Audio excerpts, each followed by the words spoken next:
आज की इस क्लास में आप लोगों को इस चैप्टर के जितने महत्वपूर्ण न्यूमेरिकल हैं वो सारे महत्वपूर्ण न्यूमेरिकल आज की इसी क्लास में सॉल्व कराने वाले हैं। ठीक है, आपका डर बिल्कुल खत्म हो जाएगा, बस क्लास को अंत तक देखिएगा। बहुत ही महत्वपूर्ण न्यूमेरिकल लिए हैं, सारे न्यूमेरिकल अलग अलग टाइप के हैं। ठीक है, जिससे आपका कोई भी टाइप ना छूटे। तो चलिए देखते हैं आज की क्लास का भाई पहला प्रश्न। ठीक है, तो यहाँ पर देखिए क्या दिया गया है, ये हमारे इस चैप्टर का पहला प्रश्न होगा। इसमें कहा जा रहा है कि किसी उत्तेजित हाइड्रोजन परमाणु के इलेक्ट्रॉन की ऊर्जा -3.4 इलेक्ट्रॉन वोल्ट है। हाइड्रोजन परमाणु के इलेक्ट्रॉन की जो ऊर्जा है वो -3.4 इलेक्ट्रॉन वोल्ट है। इस इलेक्ट्रॉन का कोणीय संवेग ज्ञात कीजिए। Very very most important question, ये क्वेश्चन 2 बार रिपीट हो चुका है। ठीक है, अब जैसे आपको हाइड्रोजन परमाणु, आपको पता है हाइड्रोजन परमाणु के लिए एनवी कक्षा में जो इलेक्ट्रॉन की ऊर्जा होती है, हाइड्रोजन परमाणु के लिए जो एनवी कक्षा में, सबसे पहले तो आपको ये सूत्र आना चाहिए। एनवी कक्षा में जो इलेक्ट्रॉन की ऊर्जा होती है, इलेक्ट्रॉन की ऊर्जा आप सभी लोगों को मैंने जब इस चैप्टर को पढ़ाया तो बताया था। ऊर्जा जो होती है उसको हम En से लिखते हैं। En बराबर देखिए होता है RHc/n², RHc/n²। R रिडबर्ग नियतांक होता है, H प्लांक कांस्टेंट होता है, C निर्वात अथवा वायु में प्रकाश की चाल होती है। तो जब इसमें सारी वैल्यू रखते हैं तो En बराबर आता है -13.6/n² इलेक्ट्रॉन वोल्ट। ठीक है, ये सूत्र आता है। एनवी कक्षा में इलेक्ट्रॉन की ऊर्जा का सूत्र सभी विद्यार्थियों को आना चाहिए, क्योंकि इस चैप्टर में सबसे ज़्यादा यूज होने वाला यही सूत्र है, -13.6 इलेक्ट्रॉन वोल्ट अपान में n²। ठीक है, अब इन्होंने क्या कहा है कि इलेक्ट्रॉन की ऊर्जा जो है, मतलब En का जो मान है वो -3.4 इलेक्ट्रॉन वोल्ट है। यहाँ पर दिया गया कि जो En का मान है वो -3.4 इलेक्ट्रॉन वोल्ट है। तो ये बताइए कि कोणीय संवेग क्या होगा, इस इलेक्ट्रॉन का कोणीय संवेग। तो आप लोगों ने बोहर की परिकल्पना पढ़ी है, उसमें बताया गया है कि किसी भी इलेक्ट्रॉन का जो कोणीय संवेग होता है वो h/2π का पूर्ण गुणज होना चाहिए। ठीक है, तो एक चीज़ मैं बता दूँ, सबसे पहले आप यहाँ पर n का मान तो निकालिए। जब n का मान पता होगा तो कोणीय संवेग J बराबर NH/2π लग जाएगा। सिंपल सी बात है। तो यहाँ पर करेंगे क्या, यहाँ पर हम सूत्र लगाएंगे। देखिए भाई, इसमें En का मान रखेंगे, En का मान रखने पर, En का मान रखने पर हम भैया कहाँ En का मान रखेंगे, इसी एनवी कक्षा में इलेक्ट्रॉन की ऊर्जा वाले सूत्र में, क्योंकि En का मान दे रखा है। तो यहाँ पर लिख देंगे -3.4 इलेक्ट्रॉन वोल्ट। ठीक, En के स्थान पर वैल्यू रख दिया, बराबर उधर कितना है 13.6/n² इलेक्ट्रॉन वोल्ट। दोनों पक्षों में इलेक्ट्रॉन वोल्ट से इलेक्ट्रॉन वोल्ट कैंसिल, कोई दिक्कत नहीं। माइनस से माइनस कैंसिल, कोई दिक्कत नहीं। n² को इधर ले आएंगे भैया, और उधर है 13.6 और बटे में 3.4।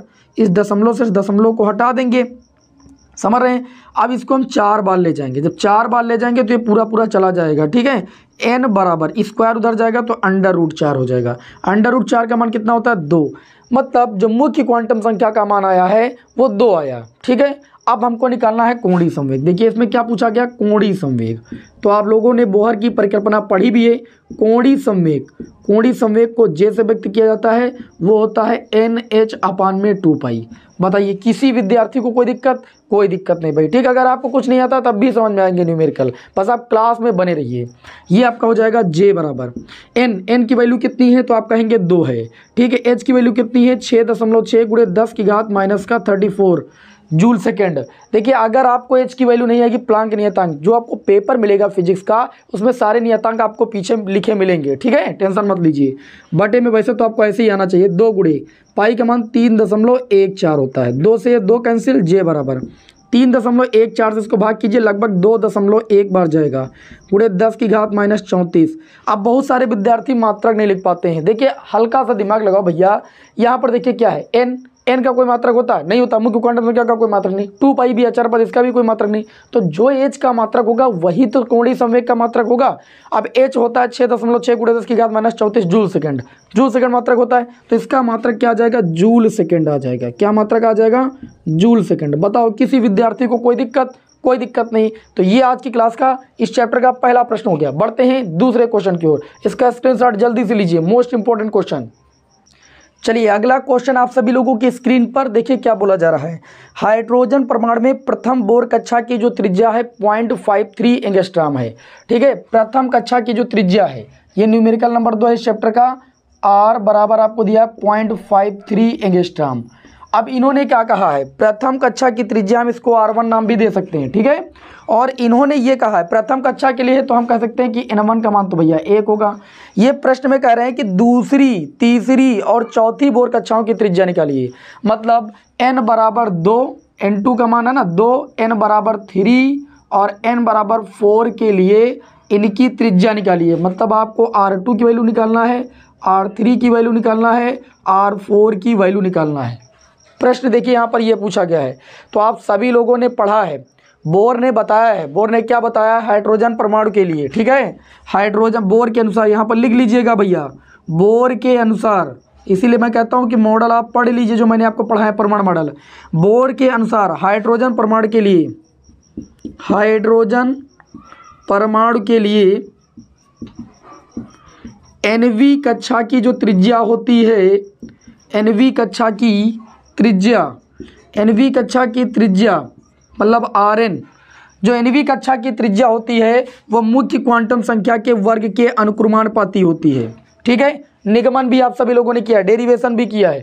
तो आप एक चीज़ बताओ, एनवी कक्षा की त्रिज्या अगर मुख्य क्वांटम संख्या के वर्ग के अनुक्रमानुपाती होती है तो क्या अगर हम R1 लिखेंगे तो R1 बराबर अनुक्रमानुपाती का चिन्ह हटाइए ना हटाइए, तो यहाँ N1 का स्क्वायर होगा कि नहीं। अच्छा, यहाँ R2 लिखेंगे तो N2 का स्क्वायर होगा कि नहीं होगा। अर्थात दोनों को हम डिवाइड करेंगे तो R1/R2 जो होगा वो N1/N2 के होल स्क्वायर के बराबर होगा कि नहीं भाग करने पर। समझदार हो आप लोग। या इसको ऐसे भी लिखा जा सकता है, R1/R2 बराबर N1/N2 का होल स्क्वायर, क्योंकि अनुक्रमानुपाती चिन्ह हटाने पर नियतांक जो आएगा भाग करने पर वो कट जाएगा। सिंपल सी बात है। तो यहाँ पर देखिए इन्होंने कहा क्या है, R1 का मान दे रखा है, N1 का मान दे रखा है, R2 का मान आपको फाइंड करना है, N2 का मान आपको दे रखा है, ठीक है। तो यहाँ पर देखिए हमको, या इसको ऐसे भी तो लिख सकते हैं, पलट दे दोनों पक्षों को, R2/R1 बराबर N2/N1 का होल स्क्वायर। कितनी आसान बात। तो हमको वैल्यू यहाँ पर किसकी निकालनी है, R2 की। तो जब R2 की वैल्यू निकालेंगे तो ये हो जाएगा N2/N1 का होल स्क्वायर और गुणे में कितना हो जाएगा, R1। सिंपल सी बात है। हमको दूसरी कक्षा के लिए त्रिज्या निकालना है। N2 की वैल्यू कितनी है, 2/N1 की वैल्यू कितनी है, 1 स्क्वायर, और R1 का मान दे रखा है। पहली कक्षा की त्रिज्या कितनी है, आप कहेंगे 0.53 एंगस्ट्रॉम दिया है, तो जो भी आएगा वो एंगस्ट्रॉम में आएगा। तो R2 का मान हो जाएगा 2 का स्क्वायर 4, 4 गुणे 0.53 एंगस्ट्रॉम। केवल मल्टीप्लाई करना है तो R2 का मान आ जाएगा 4 × 12, 4 × 5 20, 20 और 1 21, 0.2 अंक आगे लगाओगे 2.12 एंगस्ट्रॉम आ गया।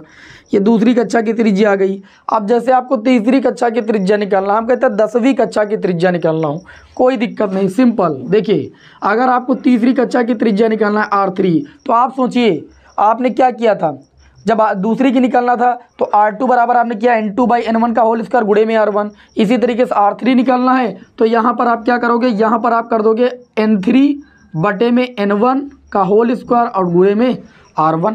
मतलब R1 वाली और R3 वाली को मैंने डिवाइड कर दिया, सिंपल सी बात है, ठीक है। तो ये R3 बराबर N3 का मान 3, 3 का स्क्वायर और N1 का मान 1 और R1 का मान वही 0.53 एंगस्ट्रॉम, ठीक। तो R3 का मान कितना आ जाएगा, 9 गुणे 0.53 एंगस्ट्रॉम। मल्टीप्लाई कर लीजिएगा। तथा इसी तरीके से चौथी कक्षा की त्रिज्या निकालना R4 बराबर, तो N4 बट्टे में कितना हो जाएगा, N1 का होल स्क्वायर और गुणे में कितना हो जाएगा, R1। सिंपल सी बात, जैसे यहाँ पर काम किया गया वैसे वहाँ पर काम किया गया। तो जब R4 निकालेंगे तो N4 का मान 4 चौथी कक्षा के लिए है ना, मुख्य क्वांटम संख्या का मान, N1 का मान 1 स्क्वायर और गुणे में R1 का मान कितना 0.53 एंगस्ट्रॉम। कितना सिंपल क्वेश्चन है भाई, ठीक है। आप डरते हो, इससे डरना है ही नहीं, बहुत आसान है। तो ये R4 बराबर कितना हो जाएगा, R4 बराबर 4 का स्क्वायर 16 और गुणे 0.53 एंगस्ट्रॉम। मल्टीप्लाई कर लेना, यहाँ पर R4 का मान आ गया। अब आपको क्या निकालना था बताओ, दूसरी कक्षा के लिए त्रिज्या आ चुकी, तीसरी कक्षा के लिए त्रिज्या आ गई, चौथी कक्षा के लिए त्रिज्या आ गई। सिंपल है। बताइए भाई, समझ में आ रही है सभी को बात। सभी विद्यार्थी चैनल को जरूर सब्सक्राइब कर दें जिससे आगे की क्लासों का नोटिफिकेशन मिलता रहे। स्क्रीनशॉट लीजिए। बढ़ते हैं आज की क्लास के अगले क्वेश्चन की ओर, ठीक है। अगला क्वेश्चन देखते हैं आज की इस चैप्टर का तीसरा क्वेश्चन। लिखा है सोडियम परमाणु का उत्तेजन विभव। बहुत ही जबरदस्त क्वेश्चन। सोडियम परमाणु का उत्तेजन विभव 2.1 वोल्ट है। इस परमाणु द्वारा उत्सर्जित प्रकाश की तरंग दैर्घ्य ज्ञात कीजिए। अब परमाणु द्वारा, पहली बात तो जो प्रकाश उत्सर्जित होता है वो कैसे होता है। बोहर की परिकल्पना में आप सभी लोगों को मैंने पढ़ाया है कि जब कोई परमाणु को कहीं बाहर से ऊर्जा मिलती है तो वो अपनी निम्नतम कक्षा को छोड़ करके उच्चतम कक्षा में जाता है और वहाँ पर 10⁻⁸ सेकंड रुकने के पश्चात वापस लौटता है और विद्युत चुंबकीय तरंगों के रूप में जो है ऊर्जा उत्पन्न करता है, प्रकाश उत्पन्न विद्युत चुंबकीय तरंगें उत्पन्न करता है ऊर्जा के रूप में, ठीक है। और उन्हीं के हमको यहाँ पर तरंग दैर्ध्य निकालना है। जैसे इन्होंने क्या कहा कि एक परमाणु का उत्तेजन विभव 2.1 वोल्ट है। अगर एक परमाणु का उत्तेजन विभव 2.1 वोल्ट है, इसका मतलब जब परमाणु निम्नतम ऊर्जा स्तर से उच्चतम ऊर्जा स्तर में जाता है, अर्थात आप सभी लोगों को यहाँ पर एक समीकरण भी बताई गई थी। देखिए ये तीसरा न्यूमेरिकल है, आप लोगों ने बोहर की परिकल्पना पढ़ा है, E2 - E1 अर्थात जिस ऊर्जा स्तर से जिस ऊर्जा स्तर में जाता है उनकी ऊर्जाओं का अंतर जो होता है वो hν के बराबर होता है। बताओ तीसरी परिकल्पना में यही तो बताया गया है। तो इसमें यही तो बताया गया है कि जो परमाणु है उसका उत्तेजन विभव 2.1, उत्तेजन विभव की परिभाषा भी बताई थी कि वह न्यूनतम त्वरक विभव जो किसी इलेक्ट्रॉन को देने पर वह जब किसी परमाणु से टकराए तो उसे उत्तेजित कर दे, वह उसका उत्तेजन विभव कहलाता है। अगर किसी परमाणु का उत्तेजन विभव दिया गया 2.1 वोल्ट, इसका मतलब जो परमाणु है वह निम्नतम ऊर्जा स्तर से उच्चतम ऊर्जा स्तर में जाता है तो उसके लिए वो कितनी एनर्जी लेता है, इसका मतलब ये एनर्जी जो होता है वो 2.1, अगर उत्तेजन विभव 2.1 है तो इसका मतलब 2.1 इलेक्ट्रॉन वोल्ट लेता है, क्योंकि एनर्जी को यहाँ पर हम इलेक्ट्रॉन वोल्ट में लिखते हैं। इस बात को थोड़ा यहाँ पर ध्यान से समझिएगा। किसी भी परमाणु का अगर उत्तेजन विभव 2.1 वोल्ट है, वोल्ट में दिया है, तो इसका मतलब एनर्जी 2.1 इलेक्ट्रॉन वोल्ट हो जाएगी, ठीक है। निम्नतम ऊर्जा स्तर से दूसरे ऊर्जा स्तर में जाने में जो एनर्जी होगी इसको हम डेल्टा ई भी लिख सकते हैं, या करके इसको हम डेल्टा ई भी लिख सकते हैं, वो 2.1 इलेक्ट्रॉन वोल्ट होगी। अब इन्होंने ये कहा है कि बताइए अब जब एक ऊर्जा स्तर से दूसरे ऊर्जा स्तर में जाएगा, ठीक, तो लौटने पर विद्युत चुंबकीय तरंगें उत्पन्न करेगा, तो उन्हीं की हमको क्या निकालना है, यहाँ तरंग दैर्ध्य निकालना है, लैम्डा का मान निकालना है। तो देखिए हम जानते हैं डेल्टा ई बराबर होता है, क्या होता है, hν, अभी ऊपर बताया मैंने, डेल्टा ई बराबर आपको hν बराबर हमने पढ़ा है c/λ, ठीक है। आवृत्ति निकालना होता तो यही लगाते हैं, लैम्डा बराबर आपका हो जाएगा hc/डेल्टा ई। बताओ हो जाएगा कि नहीं हो जाएगा। लैम्डा बराबर h का मान होता है 6.6 × 10⁻⁻34, c का मान 3 × 10⁸ बटे में आ जाओ। डेल्टा ई का मान देखिए कितना दिया है 2.1, इलेक्ट्रॉन वोल्ट को जूल में बदलने के लिए 1.6 × 10⁻⁻19 से क्या करते हैं, भाग करते हैं। अब ये कैलकुलेशन करने का कार्य आपको है, ठीक है। काट लो, जो कटना हो कट जाइए, पॉइंट से पॉइंट हट जाए, हटाइए इसको, ठीक है। ये पॉइंट हटाइए, 0 बढ़ाइए, इसको काट लीजिए, आप थोड़ा सा सॉल्व कर लीजिए, 2 से कट जाएगा। मैं लगभग आंसर आपके सामने यहाँ पर लिखे दे रहा हूँ, ठीक है। अब आपको कैलकुलेशन करना आपका काम है।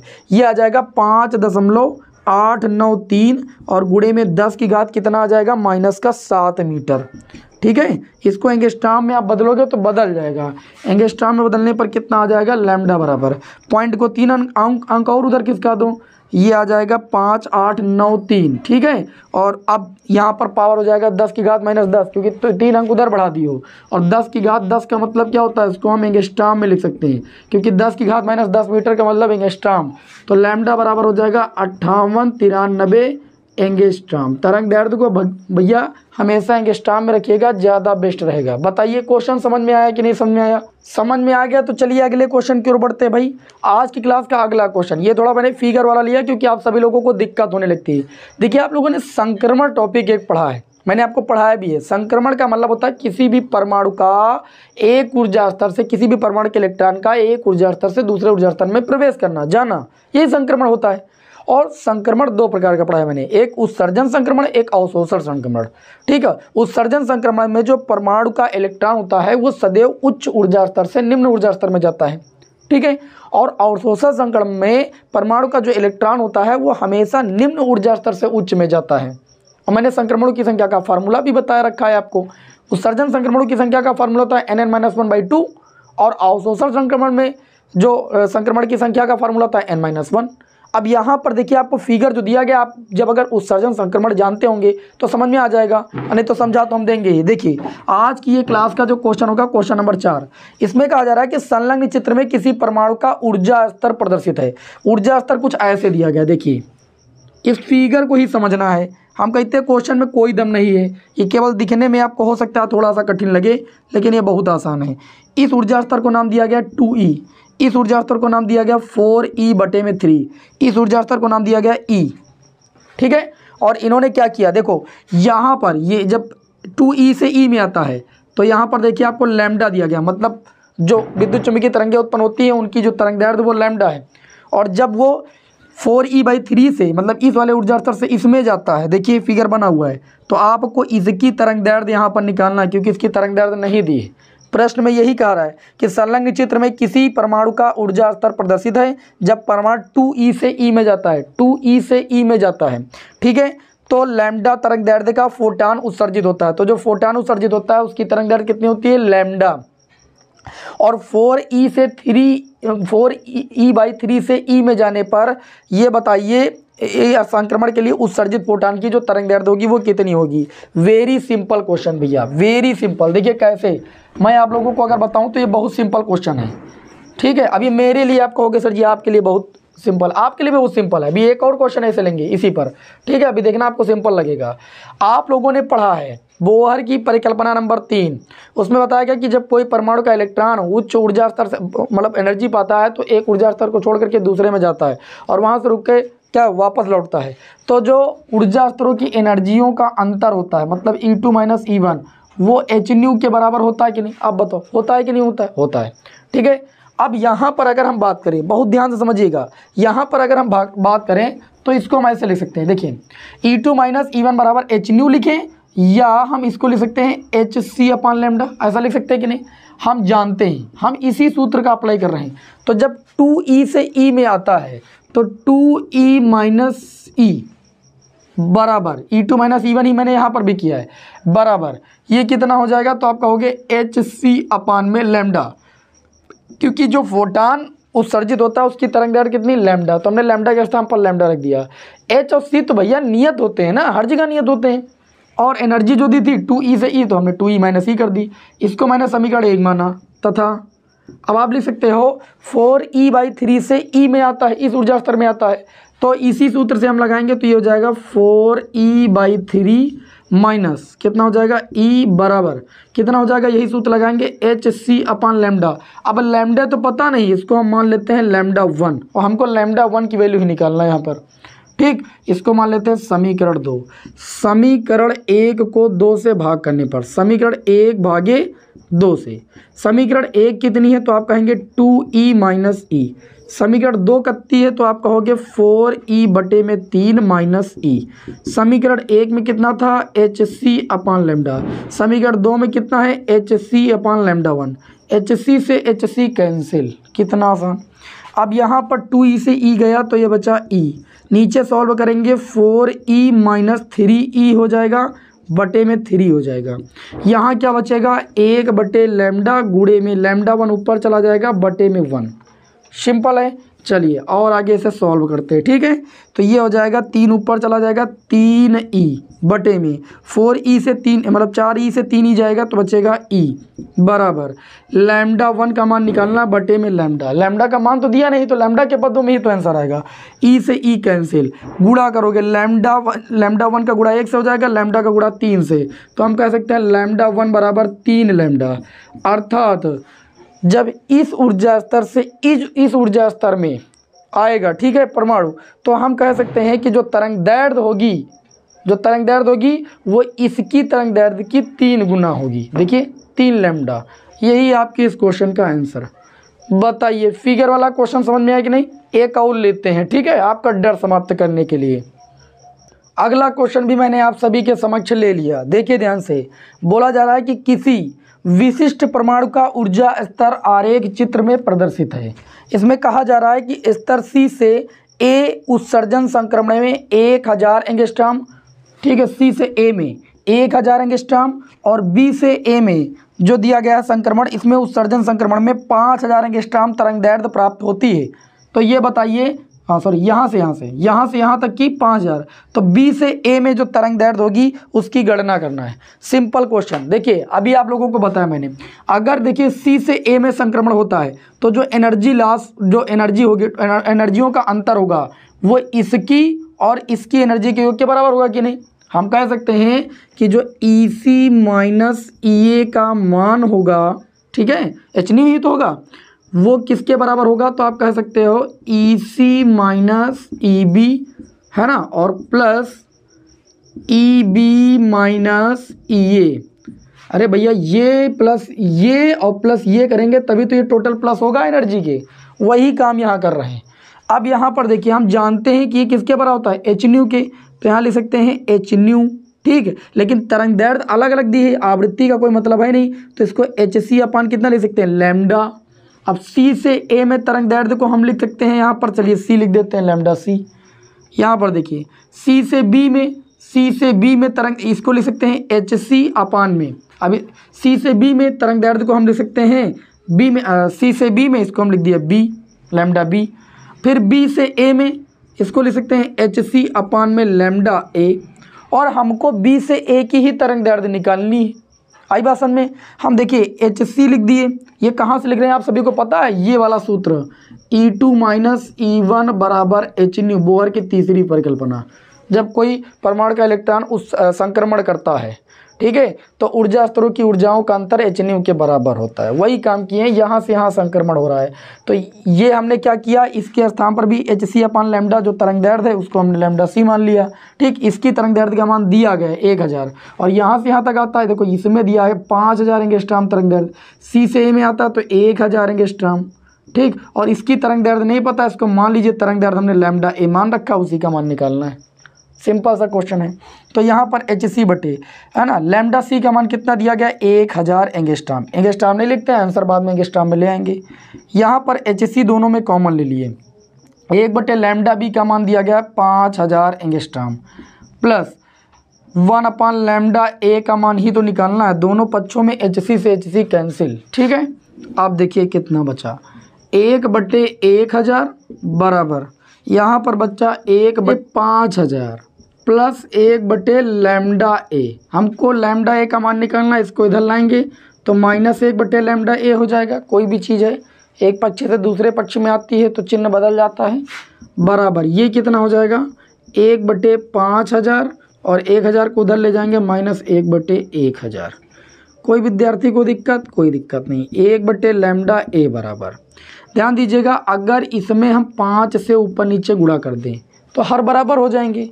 हर ले लेंगे 1 हम भैया 5000, 1 माइनस 5 एकम 5, ठीक है, 1 माइनस 5 एकम 5, माइनस 1 बटे लैम्डा ए बराबर, ये माइनस 4 बचेगा, 1 से 5 जाएगा, बटे में 5000, माइनस माइनस दोनों पक्षों में कैंसिल, पलट देंगे दोनों पक्षों को, तो लैम्डा ए बराबर हो जाएगा 5000 बटे में 4। जब 5000 को 4 से भाग करोगे तो 1250 आ जाएगा। तरंग दैर्ध्य सभी एंगस्ट्रॉम में थी, इसलिए ये भी एंगस्ट्रॉम में ही आएगा।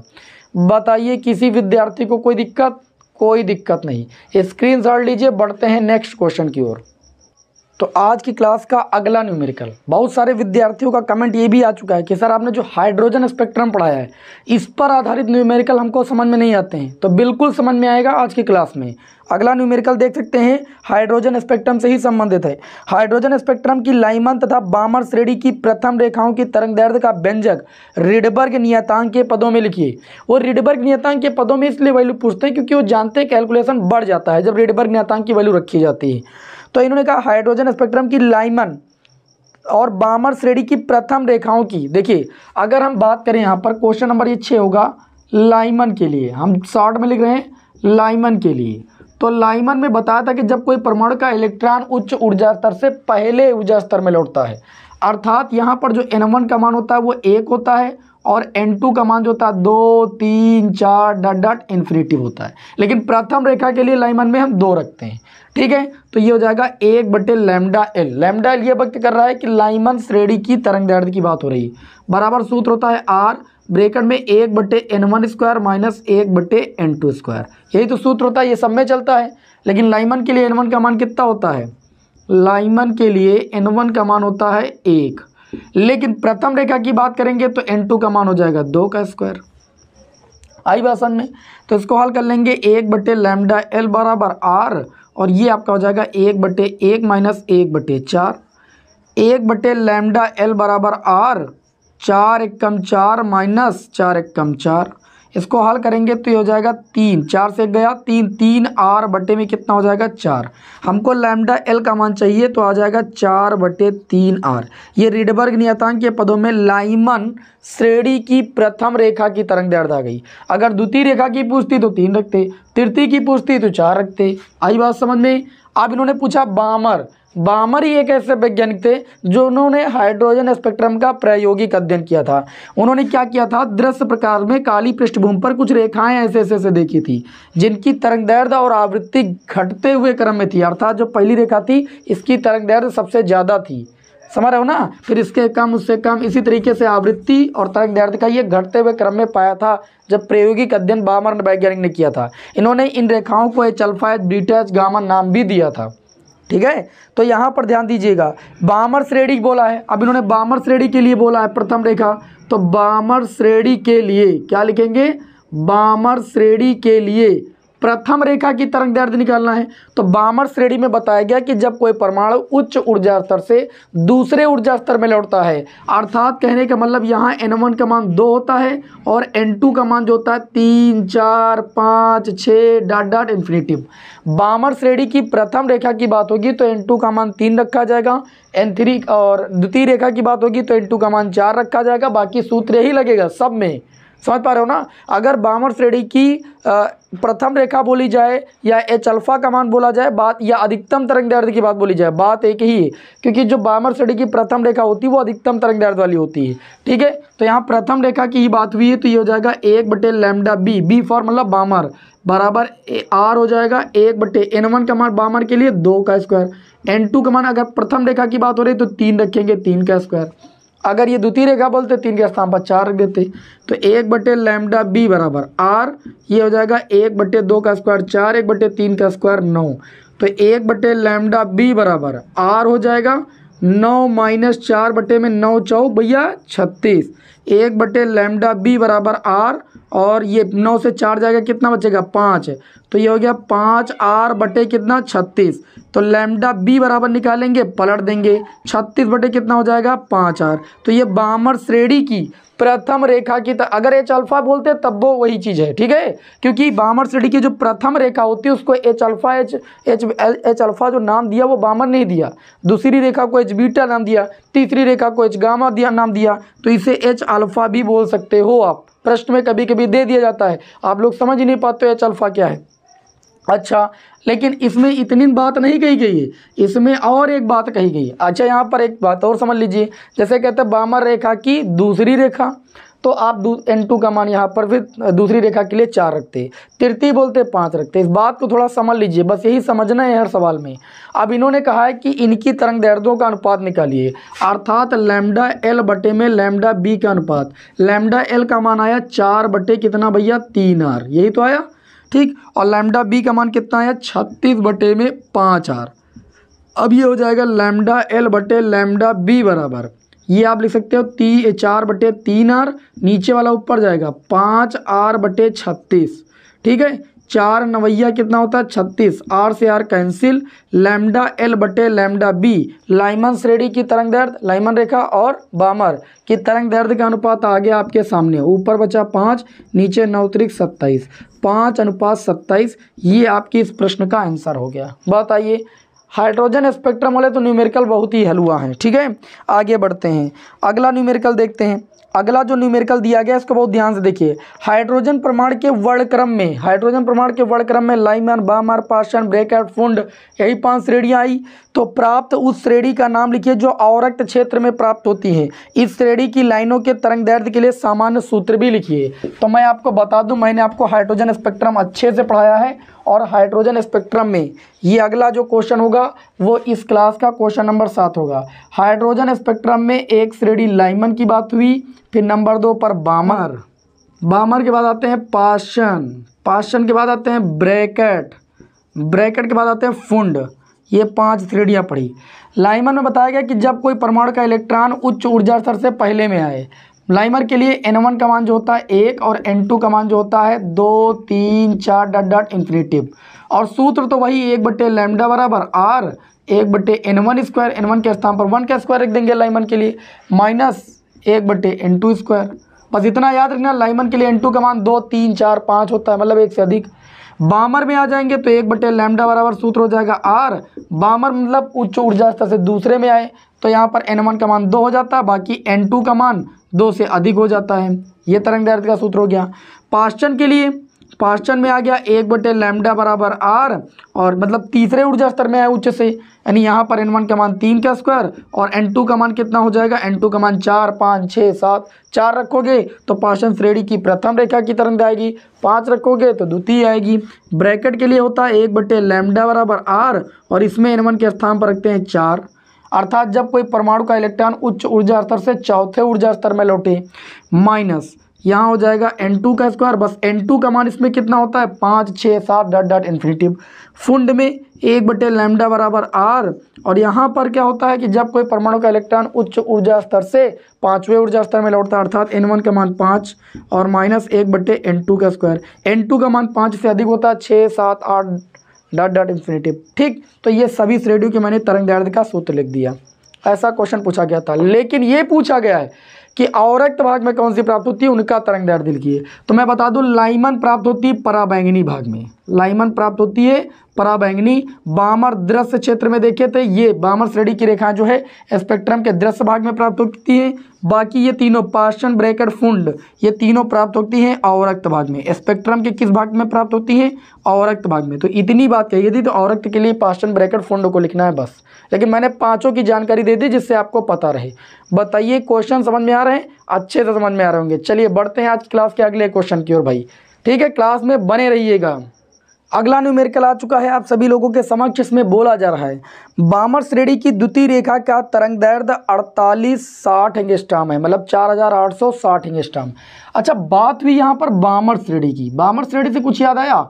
बामर श्रेणी ने भी मैंने बताया कि प्रायोगिक अध्ययन क्या था, हाइड्रोजन स्पेक्ट्रम का, और उन्होंने क्या किया, दृश्य भाग में, ठीक है, स्पेक्ट्रम के दृश्य भाग में काली पृष्ठभूमि पर कुछ रेखाएं देखी थी, ठीक है। इन रेखाओं को उन्होंने H alpha, H beta, H gamma नाम दिया।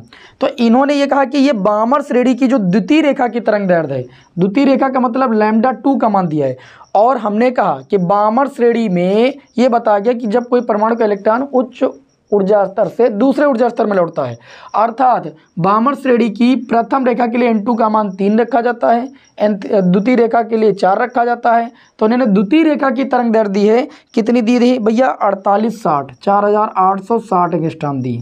और ये कहा जा रहा है कि ज्ञात कीजिए बामर श्रेणी की प्रथम रेखा की तरंगदैर्ध्य।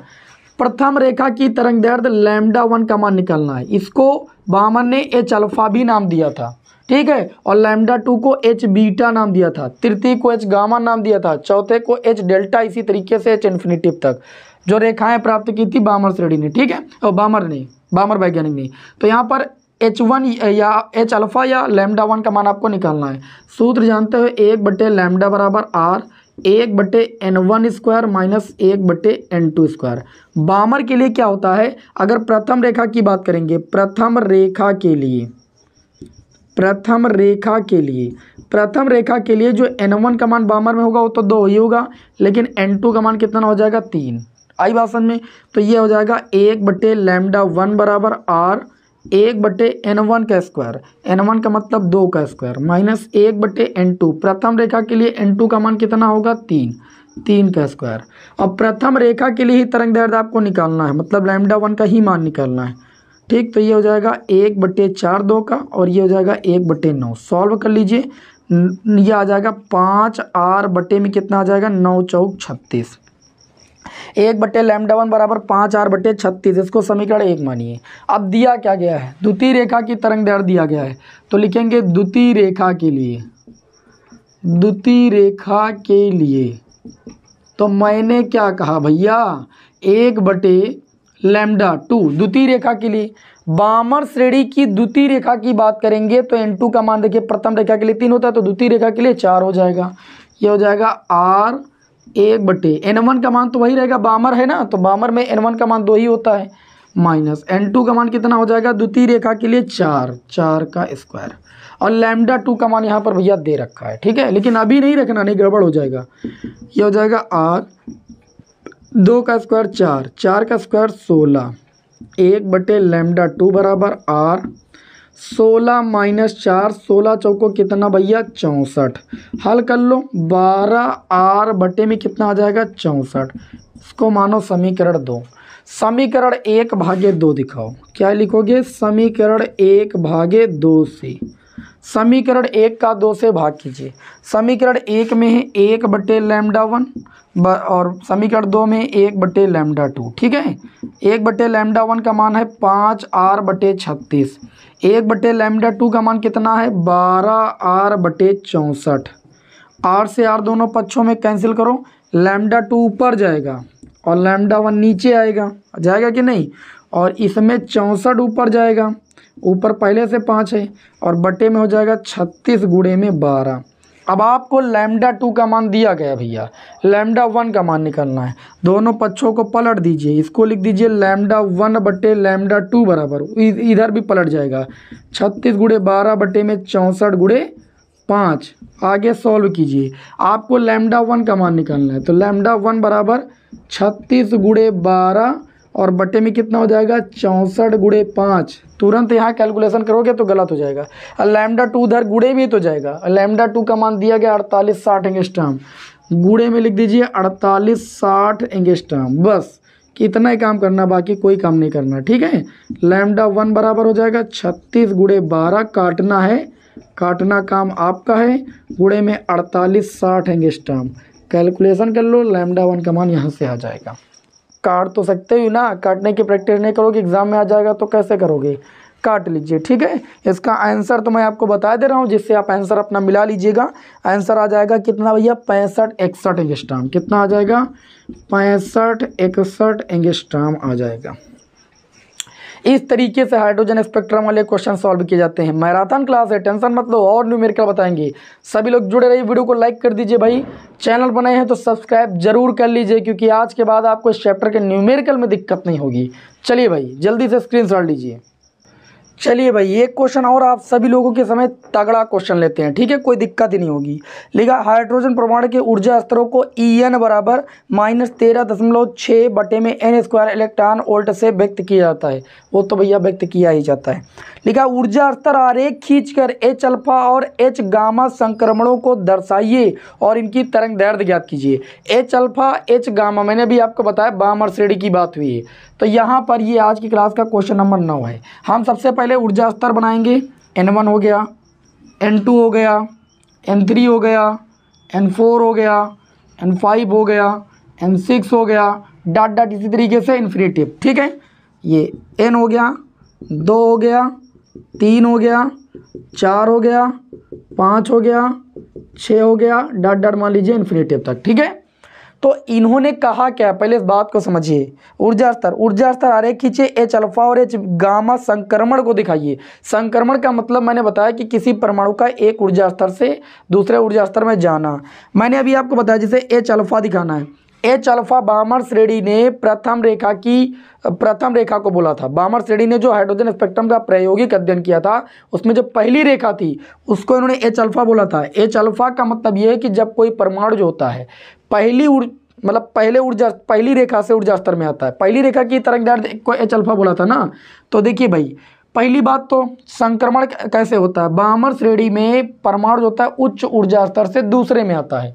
लेकिन H अल्फा की बात हुई है, H अल्फा के लिए जो N2 का मान होता है, H अल्फा का मतलब प्रथम रेखा की, तो एक बामर श्रेणी में जो प्रथम रेखा होती है वो N2 का मतलब प्रथम रेखा के लिए कितना रखते हैं, 3 ही तो रखते हैं। मतलब जो संक्रमण होगा यहाँ पर वो 3 से होगा, और बामर में आता किस में है भाई, द्वितीय में आता है।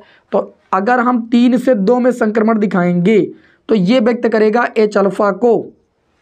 और उसके बाद इन्होंने बोला H गामा संक्रमण को दिखाना है। तो हमने कहा H alpha, H beta, H gamma. H alpha में हम क्या करते हैं, N2 का मान रखते हैं 3, H बीटा में N2 का मान रखते हैं 4, मतलब दूसरी रेखा के लिए। H गामा में N2 का मान रखते हैं 5, मतलब पांचवें से दूसरे में आना चाहिए।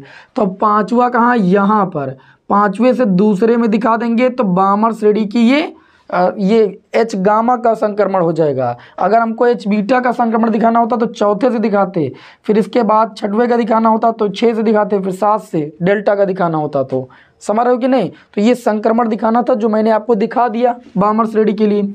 लेकिन आप देखिए भाई, इन्होंने आगे क्या कहा है, इन्होंने कहा है कि इनकी तरंगदैर्ध्य ज्ञात कीजिए। तो मैंने कहा एच अल्फा की तरंगदैर्ध्य, एच अल्फा की तरंगदैर्ध्य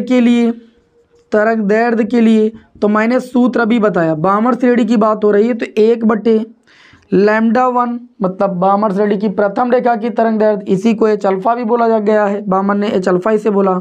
आर बामर के लिए n1 का मान कितना होता है 2, क्योंकि बामर में कोई परमाणु का इलेक्ट्रॉन जो होता है उच्च से दूसरे में लौटता है। माइनस n2 का मान प्रथम रेखा के लिए कितना होता है 3, 3 का स्क्वायर। इसे सॉल्व करोगे तो 3 का स्क्वायर 9, 9 से 4 जाएगा 5r/9 चौक 36 आ जाएगा। इसको आप समीकरण 1 मान लो, आप समीकरण 1 मानो चाहे ना मानो, यहीं से λ1 का मान निकाल लो। अगर इसको आप λ1 निकालोगे तो 1/λ1 बराबर 5r/36, तो λ1 बराबर हो जाएगा 36/5r। और रिडबर्ग नियतांक की वैल्यू जानते ही नहीं हो, 36/5 गुणे रिडबर्ग नियतांक की वैल्यू 1.097 इंटू 10 की पावर कितना होता है 7 प्रति मीटर, यही तो होता है 1.097 गुणे में 10⁷ प्रति मीटर होता है रिडबर्ग नियतांक का मान। हमने वैल्यू रख दिया है, इसको सॉल्व करके तरंगदैर्ध्य आप आराम से निकाल सकते हो।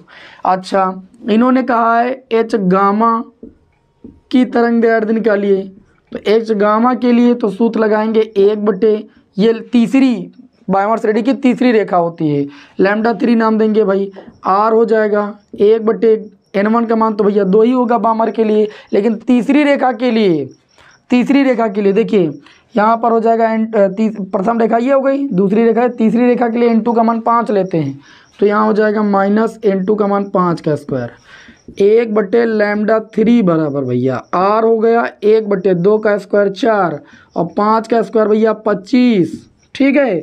1/λ3 बराबर r 25 - 4/25 चौको कितना हो जाएगा 100 हो जाएगा कि नहीं। अब ये हो जाएगा 1/λ3 बराबर ये हो गया r, 25 से 4 गया कितना हो जाएगा 21 r/, हो जाएगा 100। तो यहाँ से भैया जब λ3 निकालेंगे तो ये 100/, कितना हो जाएगा 21 r हो जाएगा। आपको λ3 मतलब एच गामा का मान, ठीक है, तो ये हो जाएगा 100/21 और आर होता है रिडबर्ग नियतांक जिसकी होती है 1.097 इंटू 10 की पावर 7 वैल्यू, भाग कर लो, सॉल्व कर लो, तरंगदैर्ध्य आपको λ3 यानी एच गामा की तरंगदैर्ध्य की भी मिल जाएगी, ठीक है। जल्दी से स्क्रीनशॉट लीजिए भाई इसका। अब देखिए लगभग मैंने जो क्वेश्चन थे वो आप लोगों को करा दिए हैं, ठीक है। अब जैसे मान लीजिए इस तरीके से कभी क्वेश्चन एग्जाम में आ जाए कि लाइमन श्रेणी की तरंगदैर्ध्य, लाइमन श्रेणी की प्रथम रेखा की तरंगदैर्ध्य इतनी है तो बामर की निकालिए, तो बस इतना याद रखिएगा, या पास्टन की निकालिए, पुंड की निकालिए, बस इतना याद रखना कि पास्टन के लिए n1 का मान कितना होता है, ठीक है, पुंड के लिए n1 का मान कितना होता है, बाकी n2 का मान तो वो बताएगा ना कि किस रेखा के लिए निकालना है, बाकी दोनों को भाग कर दीजिएगा, आराम से आ जाएगा। तो इस चीज़ से कंफ्यूज नहीं होइएगा कि सर जी ने तो बामर की ही कराएं, लाइमन की कराएं, अगर लाइमन की थी तो बामर की कैसे निकालेंगे, कोई दिक्कत नहीं, सेम टू सेम ऐसे प्रोसेस करना जैसे यहाँ पर मैंने भी भाग करके आपको बताया है। फिर आपको अगर कहीं दिक्कत आ रही है तो फिर बताइएगा मुझे, बाकी मुझे उम्मीद है कि अब आपको कोई दिक्कत नहीं होगी। चलिए भाई, नेक्स्ट क्लास में आप सभी लोगों को मिलते हैं। जय हिंद, वंदे मातरम।